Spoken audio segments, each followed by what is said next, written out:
Mag-unboxing po tayo nitong mahiwagang dahon ng saging. Oh, galing pa po ito ng Sibuyan Island. Thank you so much, Bunso Maribet Real. At pinadala mo sa akin yung aking request. Ayan, maraming matutuwa. Grabe mga kaibigan, no?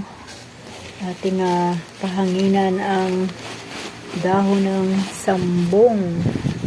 Ayan, pasisingawin natin at ating i-air dry yan. Meron pa yan dito. Marami pa yan.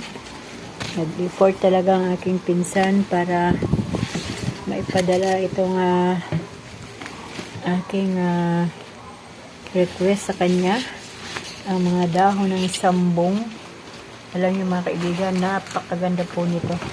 O diba nga, may binibili din kayo mga sambong na nakakapsul na, diba?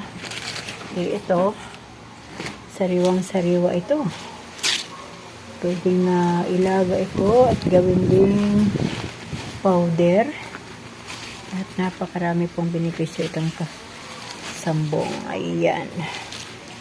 Ayan, mga kaibigan, ang ating sambong, ating pahahanginan kasi umiinit.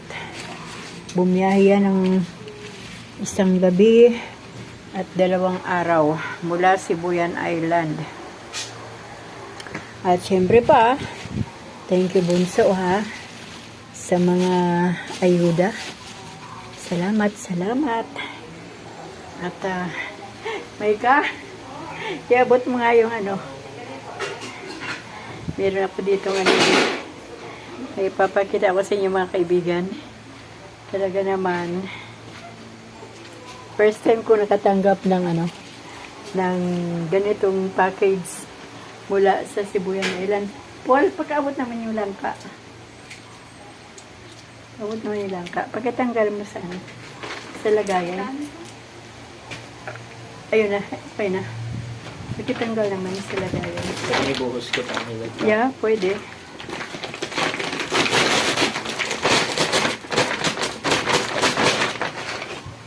Yan. Magbalis kayo sa higa. Ayan mga kaibigan. Langka po yan Langka po yan. Hindi po yan kamansi mga kaibigan. Tapos Bunso. Pagkibuhat naman Bunso. Ang bigat kaya. Pagkibuhat naman. Bigat Ay, grabe. Mga kaibigan. Ayan Langka. Yan ang padala ni Bunso Maribet Real sa kanyang manang dito sa Calamba City. Grabe, no? Sabi ko sa inyo mga kaibigan, first time ko naka-receive ng padala from Sibuyan Island. Tapos may mga ganyan pa. Katawa naman. Kompleto po yan ang kanyang ayuda. Dapat nga meron pang nyug yan Pero sabi ko Bunso, parang awa mo na, wag na kasi ang bigat na yan. Kawawa naman. Ang aking pinsan talagang nag-effort siya para ipadala ang mga bagay na ito at ang mga iba pang bagay. Ayan mga kaibigan, yan lang po ang pinakita ko sa inyo. Ganyan po ang aking pinsan from Sibuyan Island. Kung paano po siya magparamdam ng kanyang malasakit pagmamahal sa amin. Kaya yan, ang mahiwagang langka. Aywan ko kung anong gagawin ko dito, kung minsan lang lulutuin. Kasi once na niluto ko yan, ulam yan ang buong magkakapitbahay. Pero siguro, iluluto ko yan sa Thursday dahil babalik po yung aking mga anak. Pupunta po sila sa La Union at uwi sila sa kanilang mga bahay. Yan ang kanilang babaunin. Pabalik sa bahay nila ang ginataang langka. Maraming salamat mga kaibigan. Hanggang dito na lang po. Thank you for watching. Ingat po kayong mabuti God bless us all po. Bye!